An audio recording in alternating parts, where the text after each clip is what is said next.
Hello, everybody, and welcome to another edition of Magic Mics. We are now proudly sponsored by our Patreon supporters and CoolStuffInc.com, where you can find cool stuff in stock every day. I am Evan Irwin, and we get started as we do each week by saying hello to my two co-hosts, Aaron Campbell, Ruben Bressler. Thanks. Well, there we go. So we do have our new sponsor, which is CoolStuffInc.com. You'll see him down there in the corner if you're watching the video. And with that, we now have the power to give away things. And we are going to give away an entire play set of our preview card. Now, what could our preview card possibly be? So, Aaron and or Ruben, can you tell me a little bit about the history of this card with you guys and or the people that you like, hashtag Baywatch?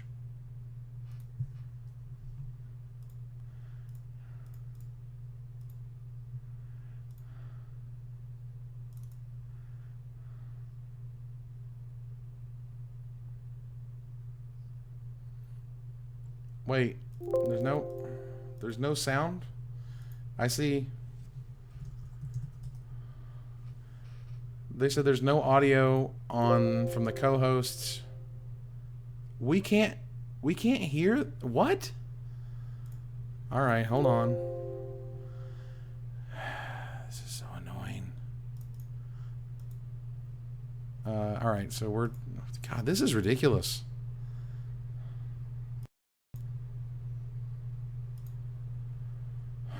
This is horrible, and I am so sorry, everybody. I did not change any settings.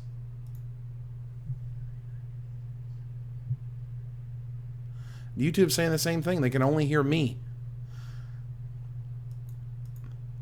They can only hear me. They can't hear you. Why? System sound.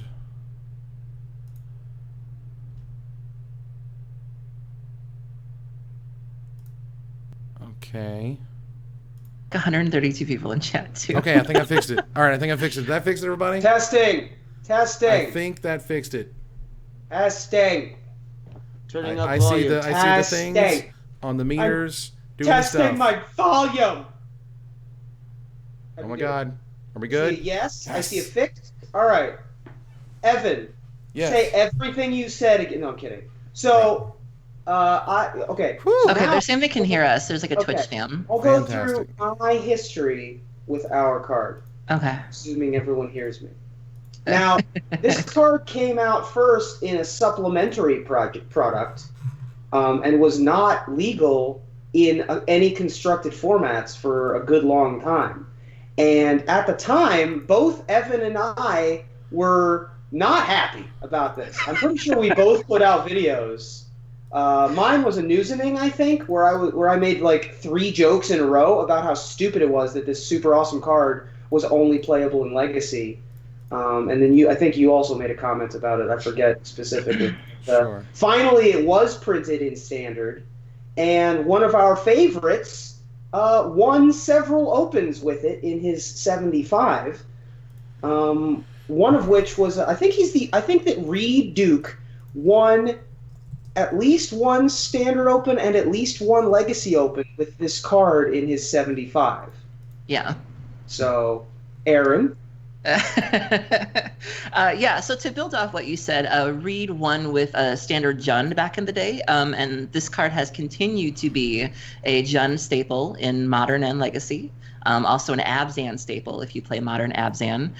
You can tutor it with Green Sun Zenith, which Reed did in Legacy Elves, which he's known for. And this card was a huge saving grace when it came into Standard because Abzan Reanimator was sort of doing very well. And, you know, we had Grafdigger's Cage, and that was cute, but this was the card that came from the latest core set and really saved the day and really put a damper on that deck. And I've certainly been on both sides of this card as somebody who's played Jund and as somebody who loves graveyard decks. I think my most memorable experience was with you, Ruben, when we were at Grand Prix Columbus, and I had a young man who was on Elves and used a Gaia's Cradle to cast it, and then promptly played another Gaia's Cradle and just sucked up my whole graveyard. So Yeah, I think it's fair to say we can tell people our spoiler card is Scavenging Ooze. Yes. Oh, I thought it was Loaming Shaman. Oh, it was almost Loaming Shaman. Oh, almost. Man, never mind. Scavenging Ooze, ladies and gentlemen, is our official preview from Modern Masters 2017. One of the most juice sets I've ever seen in my entire existence. Playing Magic the Gathering. Holy cow. Just another piece of wonderful, wonderful value for you guys, you folks at home. And to celebrate that we have, now it's note that it's rare, and for those who are unaware what Scavenging Ooze does, it's a green and a generic mana for a 2/2 Ooze, and it has a special ability of 1 green : exile target card from a graveyard. If it was a creature card, you put a +1/+1 counter on it, and you gain a life. I don't think it was originally designed as basically a legacy-worthy card, or certainly a modern-worthy card, or even a standard-worthy card if it was in standard, and once it got to standard, it was played. However, you know, it certainly quickly grew in price, exploded in price because it was only in the Commander product for a while. I see what you did there. Quickly grew in price, grew in size. I know, right? Here we are. It cost more green. Yeah, it cost more green. It's rained on many of my parades. Received more +1/+1 counters. All right. As it blew up. So Scavenging Ooze is our official preview, which is awesome. Thank you, Wizards of the Coast. Yes. As a result of having the awesome sponsorship of CoolStuffInc.com, we want to give away an entire playset of Modern Masters 2017 Scavenging Ooze. We are going to put the link into all the chats. We're going to put the link in the description. This is going to run until tomorrow night at 11 o'clock Eastern Standard Time. You got 24 hours to enter. There's a bunch of ways to enter, such as following us on Twitch or going to our Facebook page and whatnot.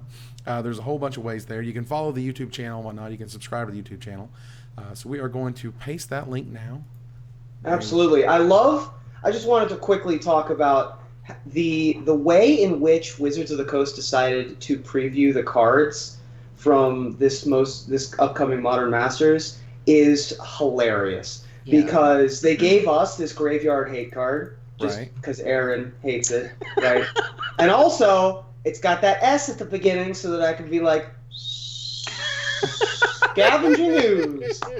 And they've been doing, like, across the board, they've been trolling all of the previewers. It's so right? They gave Seance to the Loading Ready Run guys.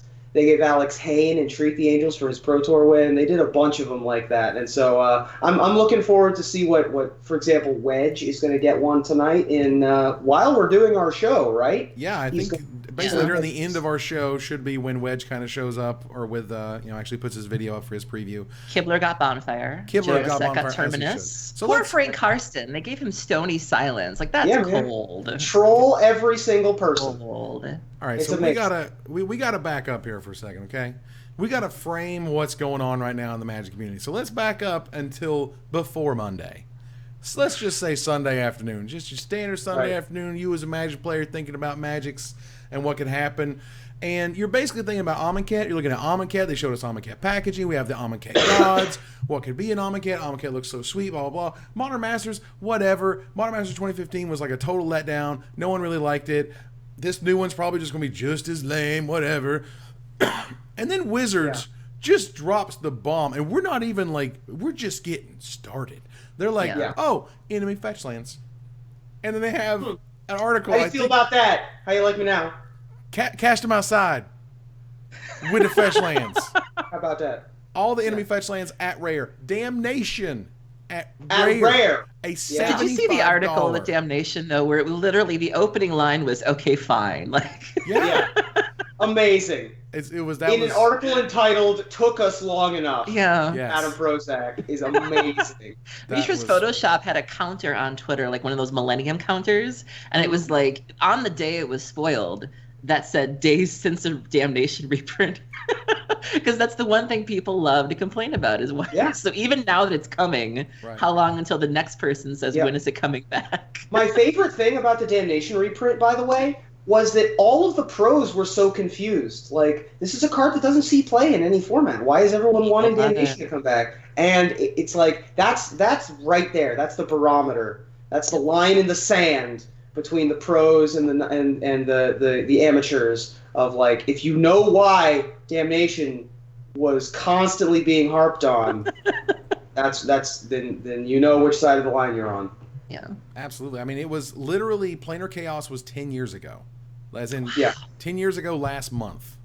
And Jesus. when Damnation reaches, what was like $70, $75, something ridiculous, insane. And so, and I noted this on Twitter. I want to note it here. I want to give Wizards big props. They did not need to make this rare.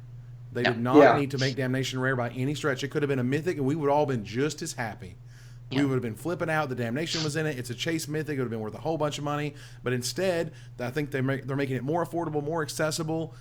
Wizards could have pushed that to mythic to try to sell more boosters and sell more boxes. But turns out they kind of put everything amazing in this set anyway. I don't think... I'm not sure if Tarmogoyf is completely locked out of the name and number crunch.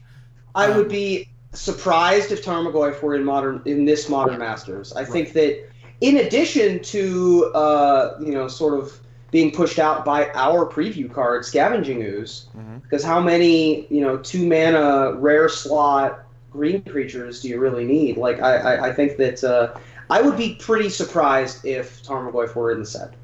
Sure. I mean, I wouldn't.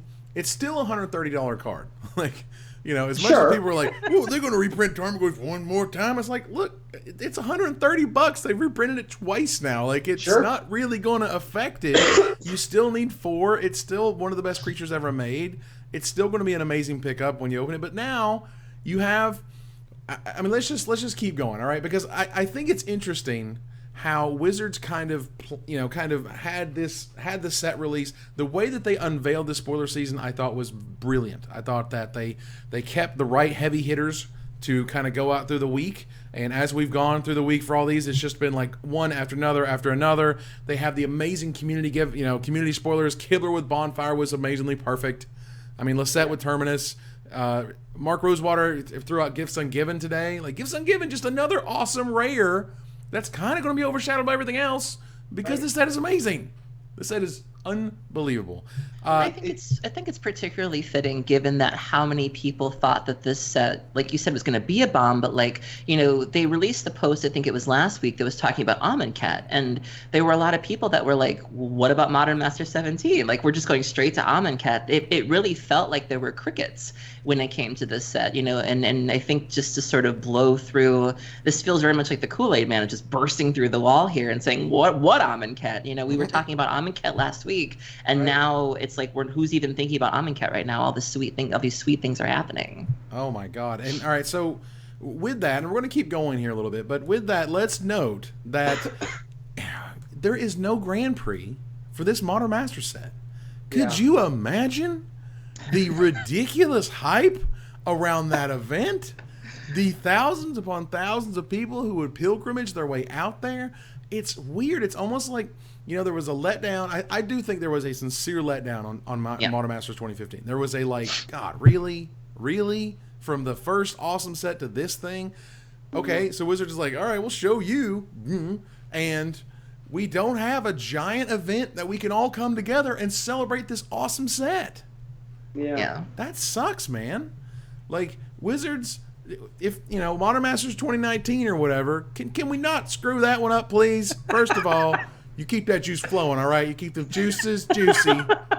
Let's keep that happening. That's great.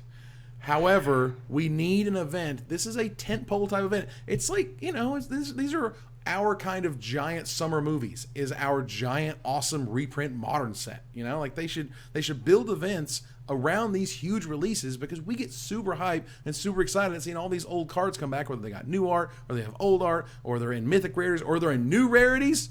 We'll talk about PAUPER here in a little bit. Let me tell you. Yeah. Oh, Lord. I saw that. PAUPER sweet. You know PAUPER sweet? I know PAUPER sweet. PAUPER sweet. I could be convinced. Fair enough. But we'll talk about... by the way, our friends at Mythic Spoiler, on top of it... Of course they are. Put it on the thing, I think in record time. I think they put it up before we were done talking about... I still want to know who that is. Like, is it one person? Is it a team? Is it a family? Like, I'm fascinated. Like, who are you? They were on it. Mythic Spoiler, unofficial sponsor. They don't send out cards like CoolStuffInc, but they were with it. Woo-woo. Yeah. Good job, kids. That's it. Way to go, guys. A+. So and there's some other things in the set that are really interesting. Like, for example, I mean, the thing is stacked.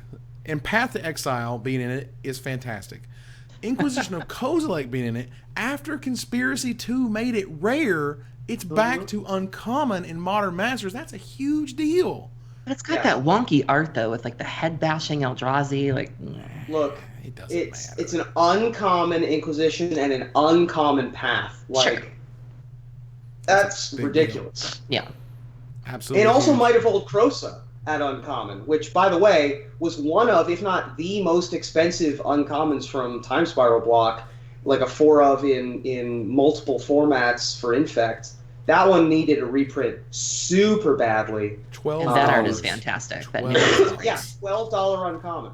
So if they manage to fit Kitchen Finks into the set, then we've got all of our double-digit uncommons covered. No. Mishra's Bauble. Oh yeah, Mishra's Bauble's like $80. Sweet Jesus. It's $35 for this stupid little uncommon from Cold Snap, because Cold Snap, and because you can't run just one of it, you have to run a playset. Death Shadow. I mean, Cold Snap's got a couple uncommons, and by a couple I mean that and Counterbalance, I guess, are the two that are just ludicrously expensive. And then, tops are ludicrously expensive, but they aren't legal in Modern. But yeah, I mean, we're halfway there. I mean, we got a lot of really, $10 uncommons already in packs. This set is stacked after what you said was the disappointment, not even disappointment, but sort of little tiny bit of a letdown. When compared with the first Modern Masters, it was a little bit of a letdown. This one is ramping it way back up. Can we talk about that for a second? Because there's been some talk on social media, and I think even Aaron Forsyth kind of hinted about it, where he threw it out there that they were having meetings about unbanning Jace the Mind Sculptor. And there's been some talk in certain channels about them doing some kind of unbanning, as if the set needed to be pushed anymore, that they might do a really big unbanning to really also kind of sell the set and to sell Modern. And, do you think that's possible? And if so, what do you think they would unban? I think we've gotten to the point where it's time to let Jace see if he can not destroy the format. Like, to really give him a shot. I mean, Magic, we've passed World Wake, man. We've been there. Things have changed. Creatures are better. Some spells are better. Some answers are better. Not everything is quite the way it was. And yes, back in the day, Jace the Mind Sculptor equals Mind's Desire level problem. I'm just not sure if it's there at this point, But again, I try to err on people who are much better at Magic than I am, who say the card is just too good, it's too warping, it will change Modern to be nothing about controlling that card. I just don't know if that's true anymore. There's so many varied strategies and things you can do that I think it would be really sweet, like sort of, cherry on the set of like, oh, the last blue mythic or whatever is Jace the Mind Sculptor, and now it's legal in Modern, and everyone just loses their crap.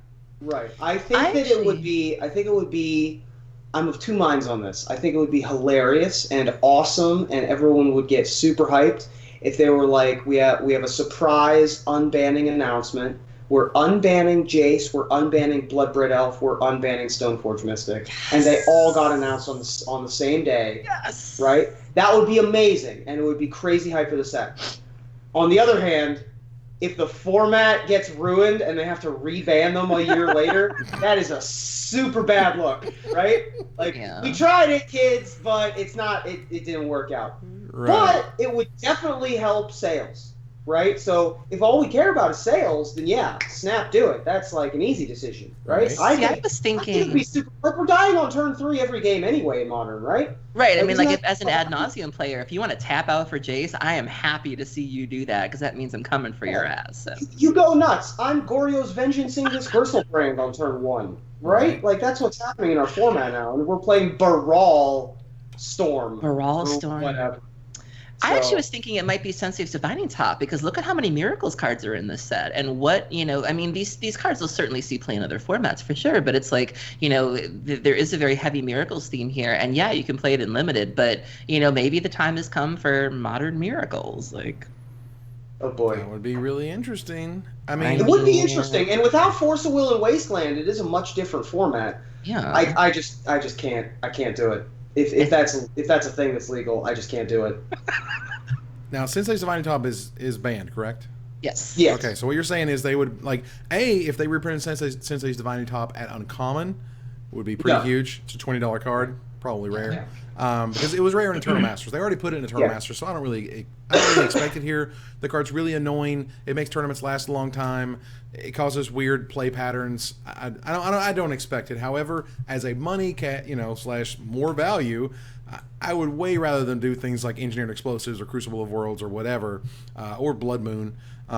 Because Through the Breach, please. It's like a $60 card now. Through the Breach and Goryo's Vengeance both need reprints too. Yes. I mean, it's kind of crazy that they've done some EV. Like, there's some spreadsheets out there of people who've done EV, and this is at like TCG Player mid prices, that the boxes are already worth $300. Like right now, with nothing else spoiled, and we have like half the set to go.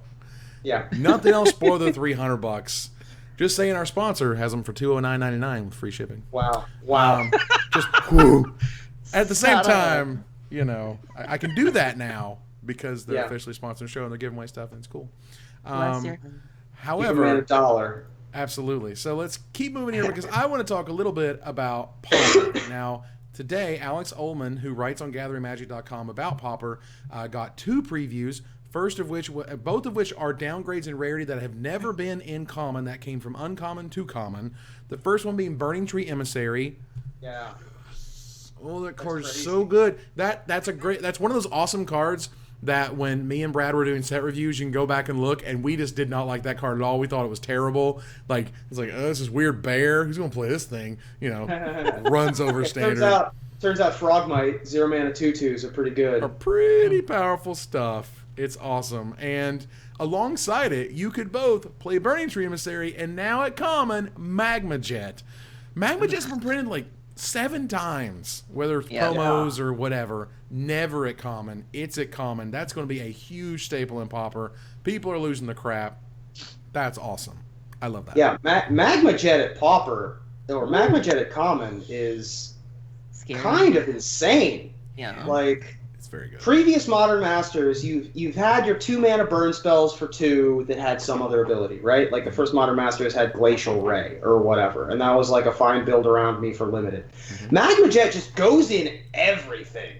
Like, that is a ludicrous card to put in a limited format at common. Oh, man. And it just speaks to how good this limited format is going to be, how powered up this limited format is going to be. If they were like, yeah, this is perfectly reasonable to have like 5 of them in a draft, right?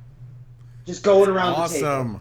With Goblin Guide? Like, oof. Yeah. I mean, it's pretty ridiculous. Now, there was one weird rarity shift up that I wanted to point out before you go on to the rest of the PAUPER cards, because there are more PAUPER cards, which was Vithian Stinger.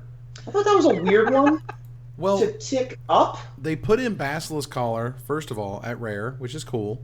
Of course, Basilisk Collar versus Vithian Stinger just is, insta-kill anything. Yeah. However, Vithian Stinger itself, that type of ability is incredibly oppressive. Like, it of course it is. Yeah, I mean, it destroys any 1 toughness creature that you have. Getting it down early can wreck blocking and combat, and that's one of those cards. Like you said, would I rather have someone have 6 Magma Jets or 6 Vithian Stingers? I would rather have Magma Jet every time, because at least they had to give up cards for that. Versus like 2 Vithian Stingers is just ridiculous and really difficult to get over. But that among all of the cards that I was looking through would be like, I mean, Snapcaster to Mythic makes sense, keeping Path at Uncommon makes sense.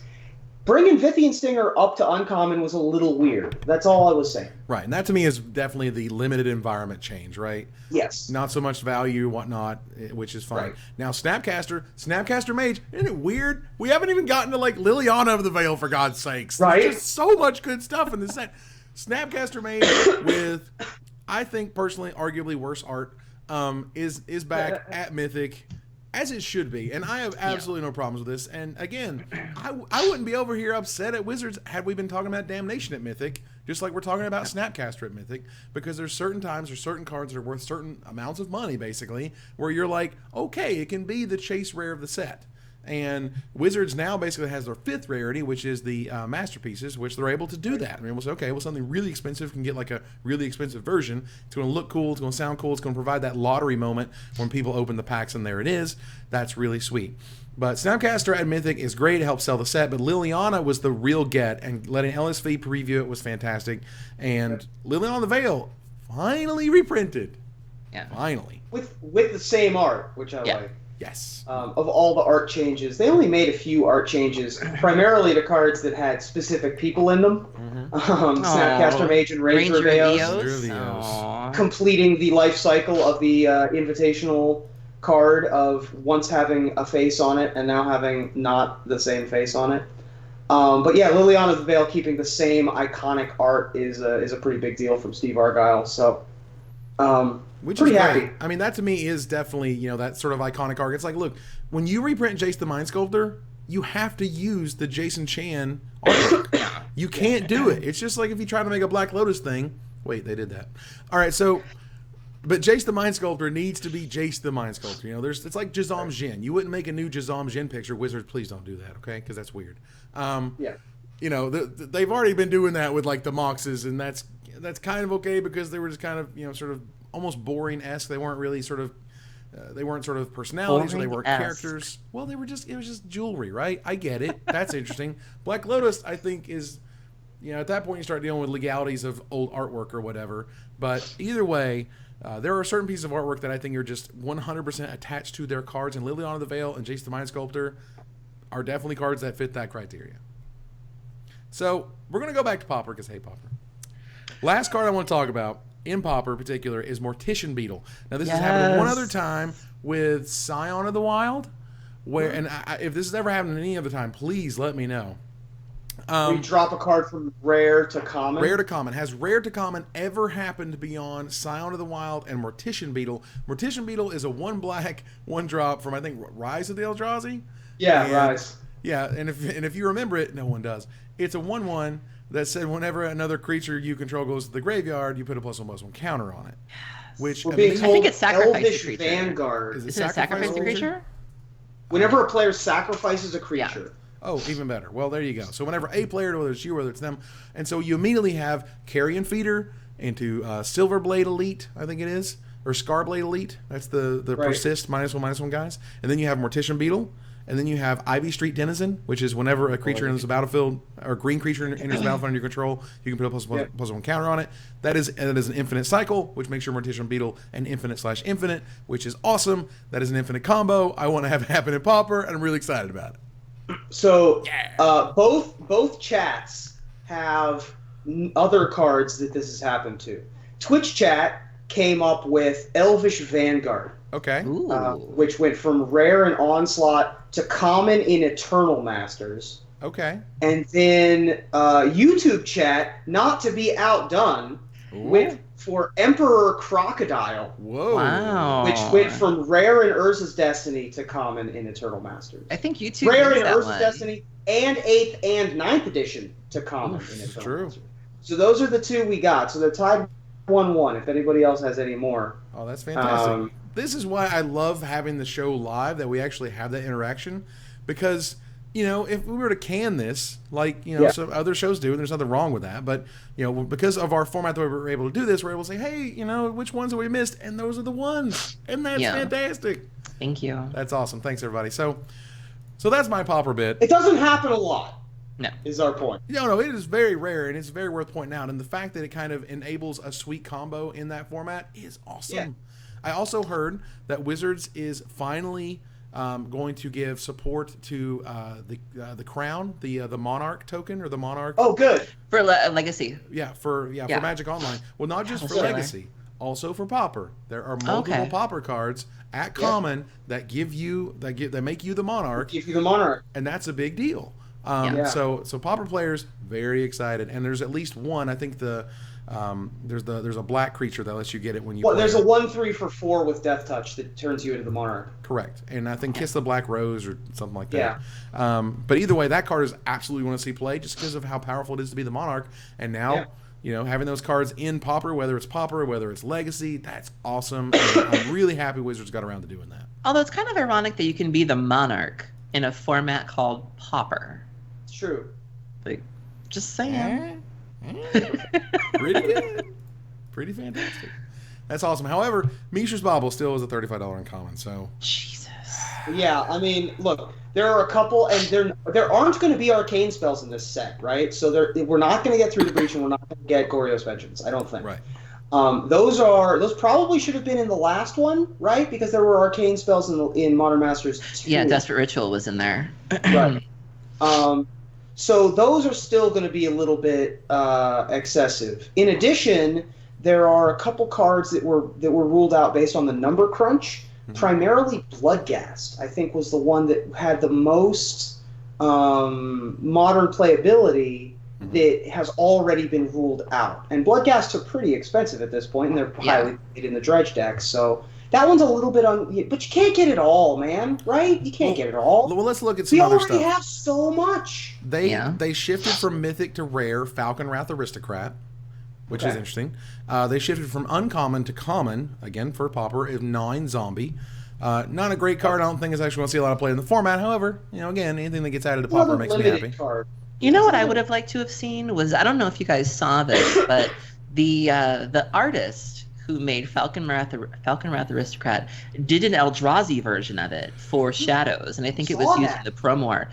Gorgeous. It is incredibly creepy. It is so well done, and I would have loved, it probably would have never happened, but in an ideal world, if they were going to bring back Falcon Wrath, especially having come from the Shadows world, and I'm sure it didn't work with the timing of it, but I would have loved for the new art to have been like Eldrazi-fied. Like, that would have been dope, like on a level they can't even, because it's beautiful art. If you ever get a chance to go look it up, please do. It is beautiful. Sure. They had a lot of homages to the past. Yeah. In Shadows over Innistrad, and that would have been definitely another great include there. And speaking of homages to the past, there's a lot of great references in this set as well, in terms of art and stuff.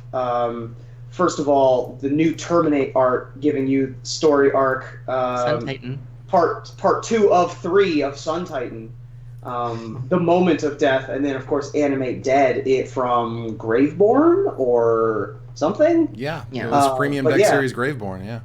So yeah, uncommon Terminate there. That's a pretty cool one.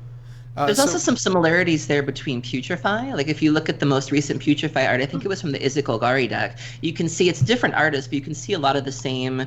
There's callbacks to that, like just in the way that the corpses are decaying and the eyes and things like that. And I thought that was really cool. Absolutely. So I mean, there's still some more rares and uncommons like Crater Hoof. That's a $25 mythic. Yep, absolutely. Crater Hoof Behemoth. There it is. Being a third set mythic from a set that really wasn't opened very much. Right. And also having a delightful nickname. Shout out to Brad Nelson and Martin Hughes for that originally, and then it being kept alive by Magic the Amateuring and everybody else. Absolutely. There are a couple other interesting things happening with the previews we've seen already that I wanted to point out. One of which I think is that Wizards is going to be unafraid of breaking up cycles, right? So we have Entreat the Angels, Temporal Mastery, Bonfire of the Damned, but I would doubt it if we get the green one. Right? The Revenge of the Hunted? Yeah, Revenge of the Hunted, just for the sake of completing the cycle. Sure. In addition, we have Terminus, and that's the rare miracle. That's the only one. We have Pyromancer Ascension. We got no other Ascensions, right? We've got Primal Command. That would be the easiest one to do all 5 of, right? Yeah. But it looks like so far we only have the one Primal Command. So that allows Wizards, since they've decided that they're okay doing that allows Wizards to do things like only print Creeping Tar Pit and Celestial Colonnade and ignore the other manlands. Or, only print Bant Charm and don't print any of the other charms, or something like that. Sure. Which I think is interesting. I just thought it was worth pointing out. I mean, Linvala. Yeah. Linvala's in the set, which is another great card. I mean, Goblin Guide's in the set. It got expensive too, right around the time Birthing Pod blew up, and then when Birthing Pod turned into Abzan Company, she was still one of those annoying cards you could tutor for. And Yeah. which is amazing. And Grafdigger's Cage. Yeah. That's rude. You That's can rude. literally draft Restoration Angel and Thragtusk in this set. That's amazing. It's But probably the not good going to news happen. is- It's still amazing. The good news is, there's Grafdigger's Cage, but we also got Daddy. Daddy's home. And I would be very surprised if Unburial Rites was not in this set. Considering the fact that we have Gifts Ungiven, I would be super surprised if it's Trick not. Jared, if you're watching, I'm available. I will spoil that card. You've got cards lined up with people. I'm dead girl, dead things. Call me. Just... So Evan, I don't know much of anything about Pauper. Okay.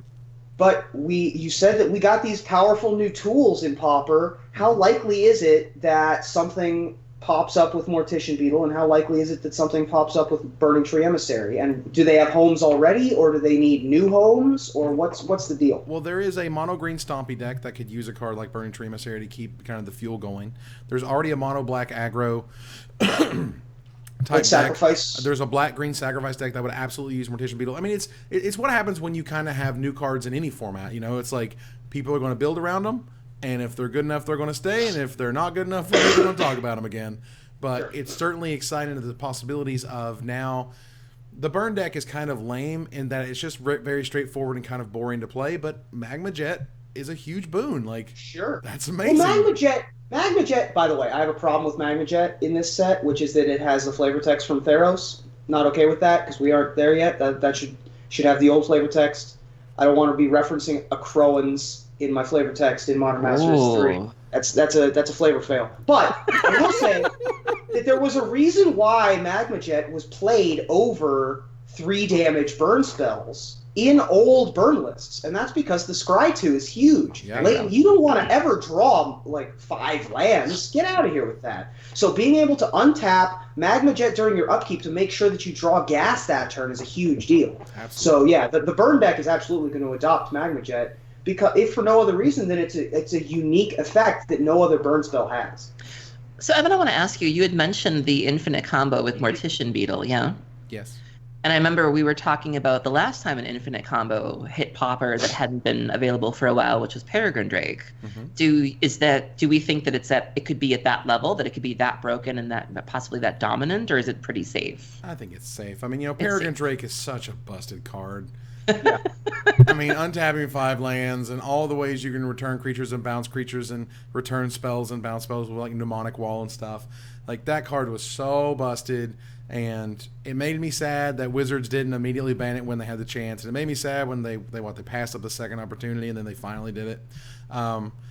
However, I think these cards are very exciting, but not in the oh my god, they broke it, what are they doing ways, which is when Peregrine Drake hit, everyone was like, what are they doing? They're just snapping this format in half. Why are we here? Up is down, left is right. Oh my god. Okay. And I'm not familiar with the formats, that's why I asked. Yeah, no, that's fine. I mean, and I think people... Go ahead. I think Burning Tree Emissary has a lot more likelihood of being the broken one of the one entering the format. Partially because it's a free creature like Peregrine Drake was. But yeah, I think that Mortician Beetle is a safer one. Right.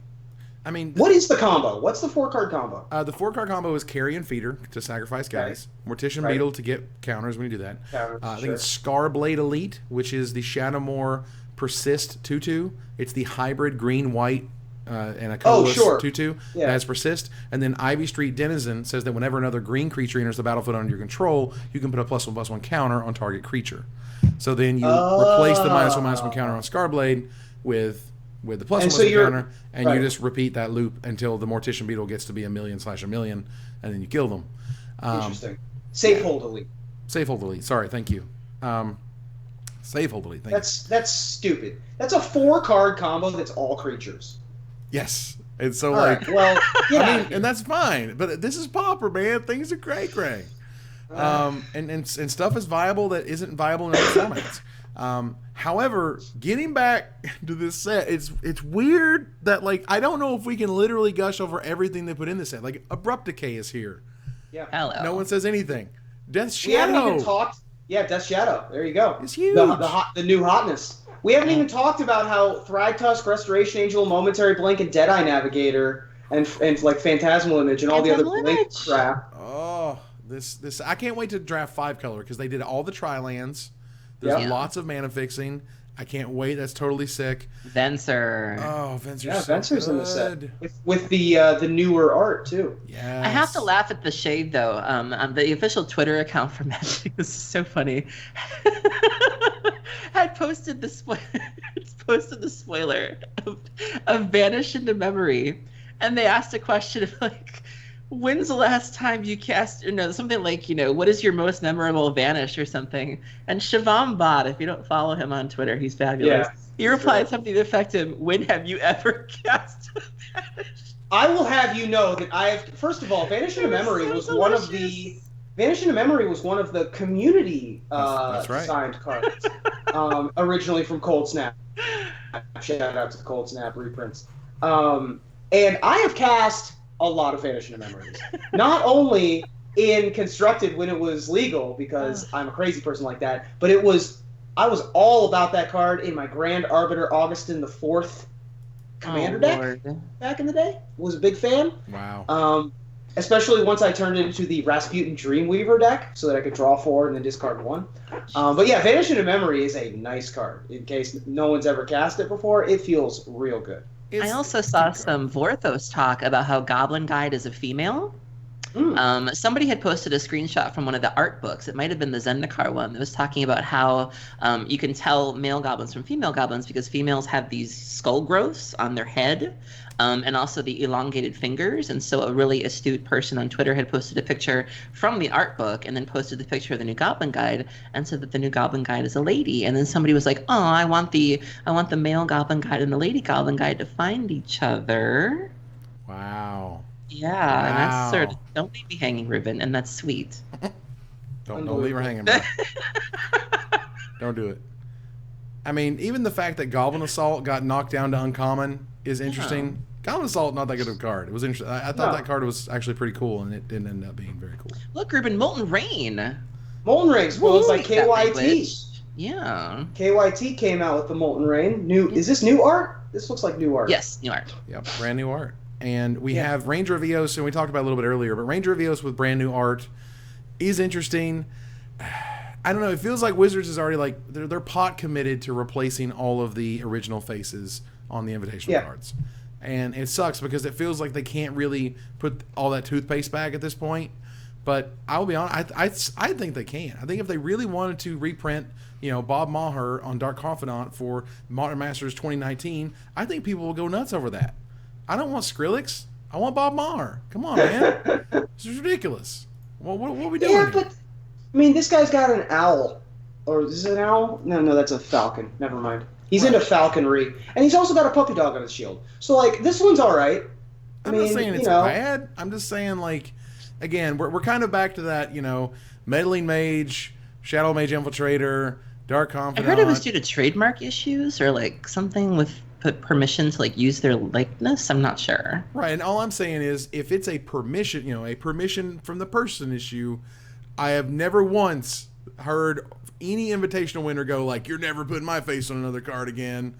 Right. I don't want to sign these things wasn't everywhere happy I go. with his one card. But... Originally, his original art on Void Mage Prodigy, he was very unhappy with. Yeah. He looked like a WWF wrestler. He had like a weird, metal. Yeah, he had the championship belt. Discount double check across the middle. It wasn't great. Kai's great. Yeah. So the good news about making a really bad invitational card means that Terry So gets to be Rakdos Augur-Mage for all time because they're never reprinting that card ever. That card is terrible. So you will be the Rakdos Augur-Mage for all time. Terry there was an announcement on Twitter just now. GP Vegas is going to have a vintage event every day. Wow! Shout out to Channel Fireball. Awesome. That's pretty sweet. And also, the young man who painted Bazaar Baghdad, the artist, will be at Vegas. So if you're lucky enough to own Bazaars, get them signed because that will probably never happen again. And that's awesome. Great. And we'll be there at GP So that gives me 4 months to sell my body to science to be able to afford the Bazaars to go. Oh my God. Bathtub full of ice. I've got 2 kidneys. It's fine. That's cool. You have an extra kidney. That's why you got those. If I'm not mistaken, they're going to be doing old school MTG stuff and Frontier stuff as well.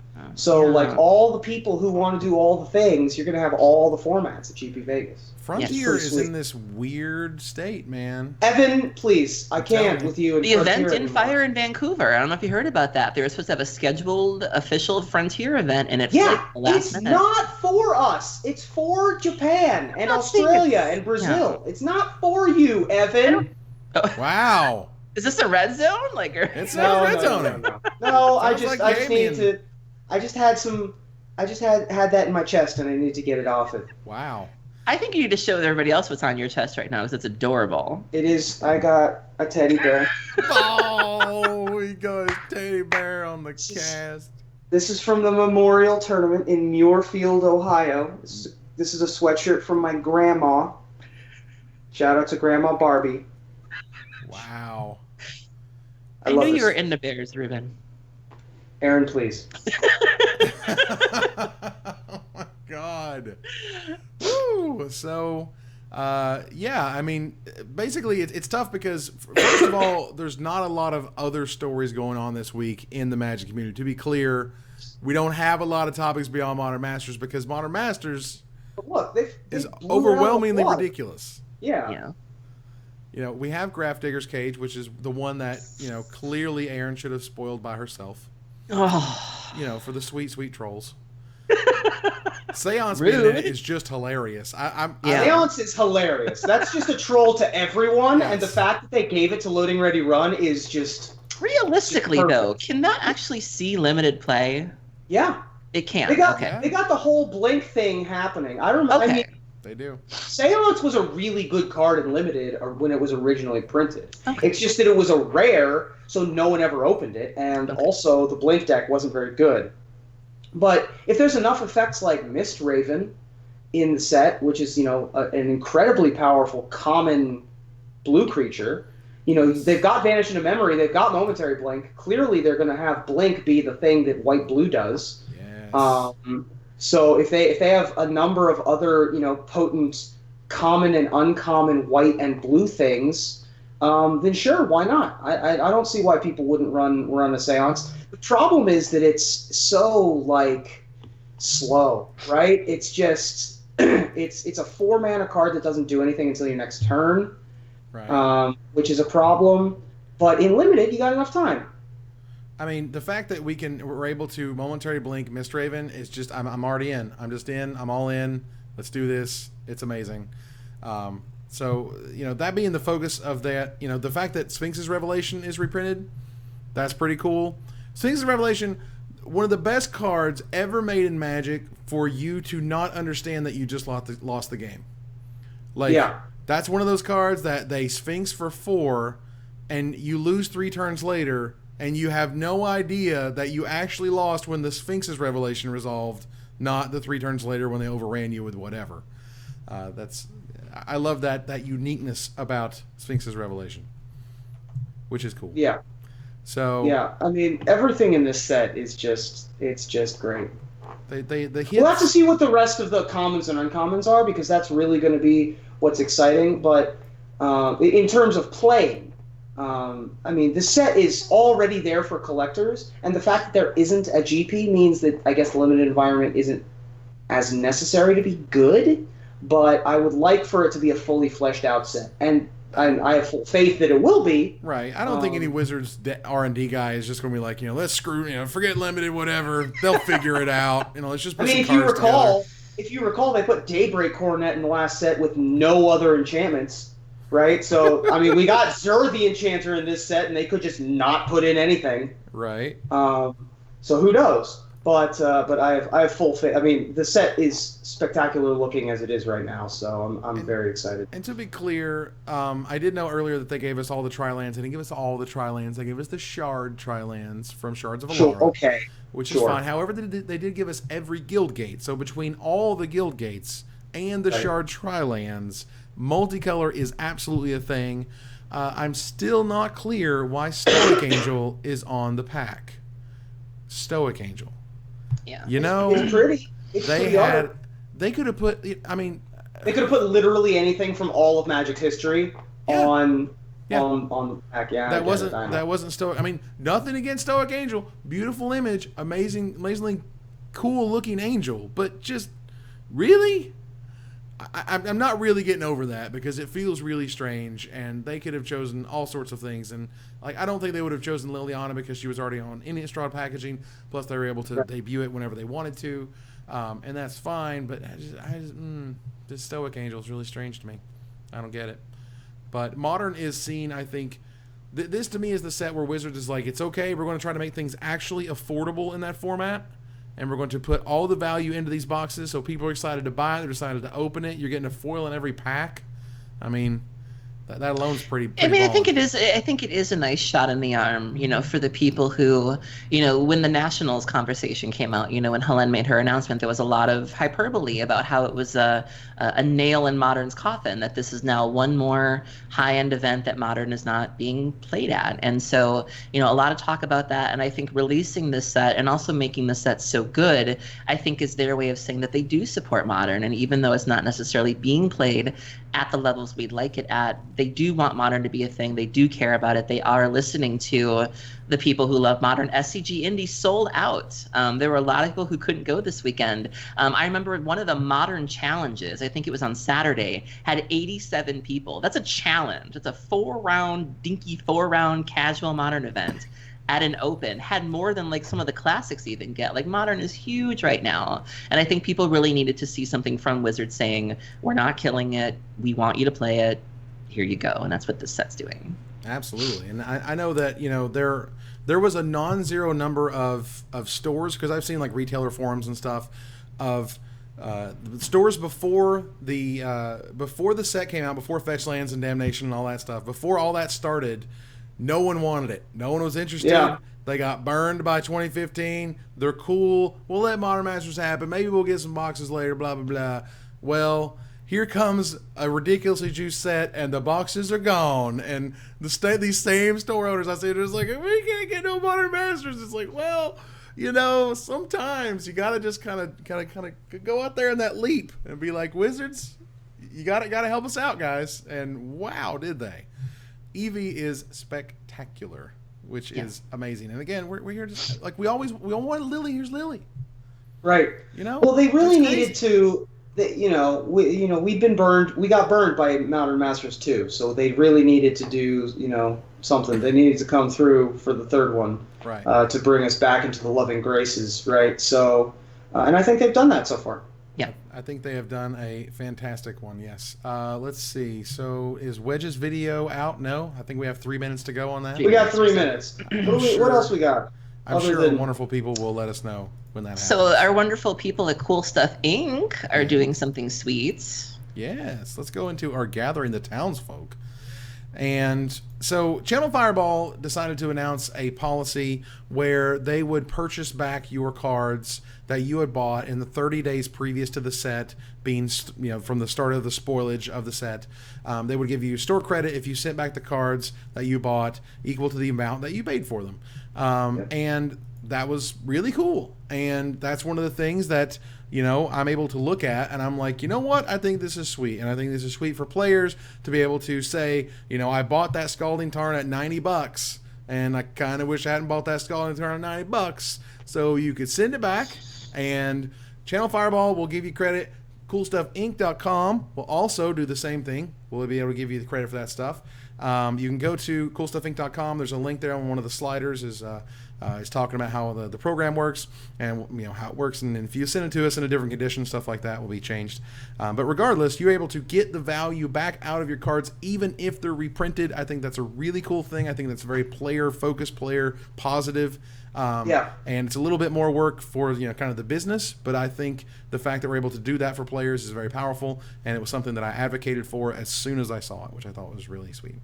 I mean, when you see a good idea, like, why not immediately do it? It was a really good idea by Channel Fireball. Good job for Cool Stuff Inc. just picking up on it immediately. A lot of changes recently in terms of the exchange of cards. Living in the digital age, and Magic now being having come before the internet, but now being pretty much an internet game. Like, everyone gets their cards from the internet, everyone gets their strategy articles from the internet instead of Inquest magazine or whatever. He said Inquest magazine. You heard what I said. I'm a terrible. I was a scry girl myself. No. Scry? Duelist? Inquest for Duelist? life. Duelist was the middle ground. Duelist was in the middle ground. Duelist was okay. I grew up with Duelist actually, but Inquest was the original. In any case, now that we don't have those, traditional paper magazines anymore, for those kids out there, a magazine is like a web page. It's made of glossy paper. On dead trees? They put it on dead trees. For those of those kids out there, paper is similar to your computer screen, except for that it's made of trees. I do want to give a shout out for those to kids out there that don't know what trees are. Sorry. Okay. I do want to give a shout out to Gathering Magic, though, because there's a young man, I don't know if he's still doing this, but Sean Bui, I think was his name. And he used to do these puzzles that you used to see in the back of the Magic magazines where it would give you a board states, and you would have to find a way to either win the game or do some incredible feat. And so you can find a bunch of those on Gathering Magic, and every time I see them, it reminds me of me being a kid and trying to figure out how to get out of this complicated board state. And I hope to God he's still doing them because they're fantastic. He still is. Sean Uwe, I think, is that correct? Is that right? He might be. All right, breaking news, everyone. Oh, God. Seth, better known as MTG Goldfish, has Blood Moon. Oh, my God. Hashtag blame Seth. Woo! Oh, my Lord. Blood Moon is in Modern Masters 2017. This set couldn't get any better. Those are pretty expensive. Wow. And it looks like Wedge has Voice of Resurgence at Mythic. Wow. Is that correct? Have we voiced it? Are we voicing so hard? I think we voiced. Oh, looks like it's voiced. Wow. So there's a couple of Mythics. Again, voice with the third set Mythic from a set that lots of people didn't buy. Yeah. Right? Wow. That's another big one. And Voice of Resurgence was my token that I got made that Kristen Plesko did illustrate. Oh my God! Yeah. And it's kind of fitting for Wedge. Wedge is a very loud voice in the community, very popular voice in the community. Mm-hmm. Going back to cards being lined up with people, I think he's a natural fit for Voice of Resurgence. That's cool. I do think that's cool. I mean, I think that largely when I've stepped away from making a lot of regular content on YouTube, I feel like Wedge has, and by some aspects, Tolarian community, but I think Tolarian is kind of a different take. Wedge feels like a lot of the content that I made many years ago, which was very community focused, very sort of off the cuff. Here's what I feel. I think that's great, and the fact that he's succeeding, that's even more fantastic. So certainly giving him Voice of Resurgence is great. He's able to have a card that's kind of for the people. It's certainly worth some money because why not? This set is ridiculously worth cash dollars. Blood Moon is in this thing. Oh my God. Blood Moon somehow got to $40. I didn't even believe that when that happened. It was 60 for a minute there too. God, 60 because I remember it being in Chronicles and it was garbage. It was worthless. No one wanted that card. It was terrible. And now, these days, the thing goes $40 to $60. That's ridiculous. And now we've got these sweet cards. It's like, yeah. Well, so this set is. What do you do after this set? Where does Wizards go from Modern Masters 2019? Are we going to have this weird, roller coastery thing? I'll tell you what I think is going to happen. I'll tell you what I think the only logical next step for the next Modern Masters is. If it's not this Modern Masters, is Modern Masters Masterpieces. Wow. That's the only next step, right? That's it. Yeah. That's the only way. That's the only place they can go. I mean, they've done the original Fetchlands as Masterpieces back in Battle for Zendikar. And we now have the enemy Fetchlands back as just regular rares in this set, which is fascinating. So Wizards has the ability to probably juice a lot of things. I mean, look, at the end of the day, Masterpieces are the fifth rarity. That's the way I see them. They're cool, they're cute, they have special foiling, and they're super sweet, but at the end of the day, they're just one more step rare than a Mythic. And they're super duper rare, and they're super duper lottery tickets. So I would be happy with that. I mean, I think maybe doing something special for Mythic rares in 2019 would be interesting, but again... Wizards has this problem just in regular sets. How do you keep upping the bar without going insane? And Modern needed so many reprints that this set is full of all of the ones that people were looking for. So many of them that they were looking for. Probably, not all of them. I don't think Engineered Explosives is in here. I'm not sure if that one's... Noble Hierarch is missing right now. Noble Hierarch's out and whatnot. Dark Confidant's not in this one. It doesn't look like Tarmogoyf is going to be in this one, I guess, based on this. Yeah, I mean... Cavern of Souls is missing. There's a couple of like Boseiju won't be in this one. Right. Like there's a couple of ones that are like a medium expensive. Ad Nauseum's not going to be in the set, for example. Right. But yeah, I mean, you can't put everything in. So. And maybe they do a new foiling process. Now look, people can make fun of the Pokemon way. They do the reverse foil in Yu-Gi-Oh, which I don't even know what happens. They just take drugs and make foils. I don't know what's going on. If you've seen any of the foils in Yu-Gi-Oh, they are it's madness. They're bananas. Weird patterns and just like different colors, and I don't get it. But they have a unique product that they can do unique things with really powerful and fun cards. 2 years from now, I'm not sure if we're going to be going as gaga over that Modern Masters as this one. I think that, it's a thing that was going to have diminishing returns anyway, right? Modern Masters. Sure. When the first one came out, it was all of Modern. Like nothing had ever been done like this before. Yep. And they were pulling from an entirely new card pool, doing something completely new.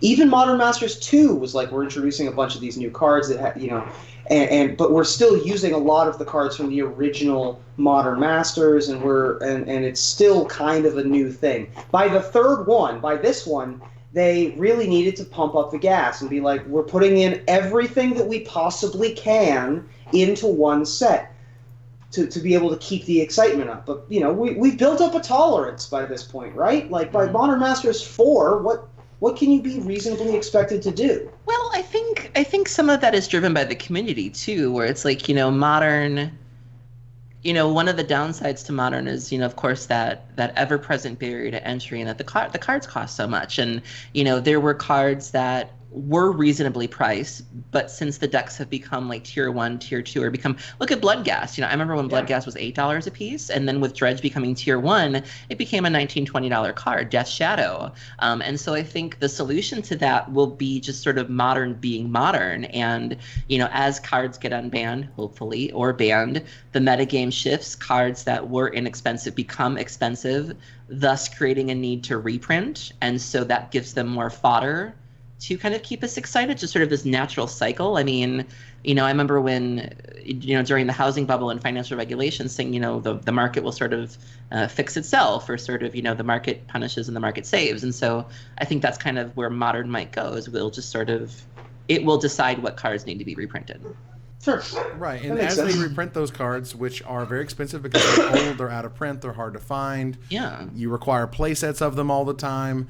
That does kind of fuel itself. However, you do have Modern Masters 2015 where everybody goes like, well, they can say that they're going to put a lot of cool stuff in it, but they might not put a lot of cool stuff in it. I mean, because at this point, it's funny because everybody burned. They got bit on 2015. Oh God, we shouldn't buy the next one. They didn't buy the next one. Oh my God, we should have bought this one. We're complete idiots. Now we're back into 2019. It's going to be great to see just what happens. Like, do you keep going all in? Are you sure that the next one's going to be insane? Because this was not even over. We're not even done. We're not even done with this set. This set is insane. We're halfway done with the week. We still got plenty more to go. And like we said, they're probably going to bookend. Right? There's going to be something big at the end. Yeah. If there's not something big at the end, I think they're doing it wrong. Yeah. Right. This weird, petering out thing, I don't like it. And I'm not talking about, to be clear, I'm not talking about on Friday when the full visual spoiler is up, we find something. No. Don't do that. Take what you got and give it to somebody who can then give it to the world, talk about it, get people excited. Do it on Thursday night, okay? Thursday night. Yeah, like when you unban Dread Return, just give me Dread Return, and I will tell people why it's completely safe and modern, and that'll be it. You can... So it appears that there are 3 mythics, 1 green, Tarmogoyf, and 2 others, and 24 rares. So there is still value to be had. I said that, but even before we began recording, $300 a box. Yeah. Is your mid value the Primeval Titan maybe? Green could, so Primeval Titan is an option. Scape Shift is an option. That'd be a good one. Tarmogoyf's obviously an option. Can't think of many others. I mean, my money would be on Scape Shift. Right. I mean, in terms of the green one, Shift. I think Scape Shift is option. Primeval Titan, would be kind of but okay. I would not be against another Tarmogoyf. Again, Tarmogoyf being $130, man, that's a heck of a barrier. That's a serious barrier. I mean, Scape Shift is from another. It's not a third set, but it's a fourth set, right? And it's stupid expensive right now. It's stupid expensive. It's really popular, like 4 of. How much is it?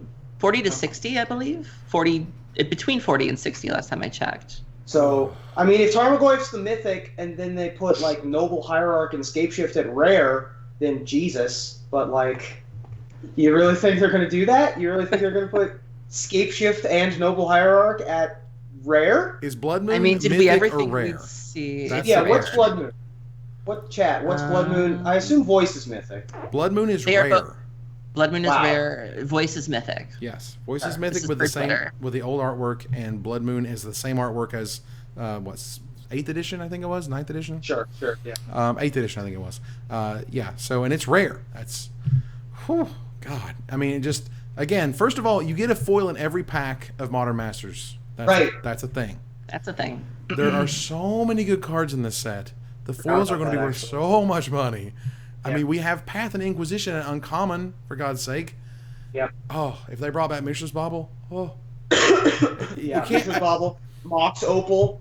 At this point, we're just so spoiled. We are the kids who are just like, we got like so much candy in our mouth, you can't understand what we're saying. And like just pick up wad M&Ms and they're just like falling through our fingers. Because nothing makes sense anymore. The EV on this set is ridiculous. Yeah, it's pretty gross. Where are we going to go? We're going to the top of the mountain. That's where we're going. All right. So I think it's time to turn the corner. We're going to go to the finishers where we're going. That's where we're going. All right. So it seems Wizards of the Coast is really into trolling its official previewers this time around. What with giving us a Graveyard Hate card and giving Brian Kibler Bonfire the Damned, giving Frank Karsten Stony Silence, and giving Loading Ready Run Seance and a few more. So, for when Amokhet rolls around, what card would troll you the most, Ruben? All right. It's a split card. You're wrong and I hate you.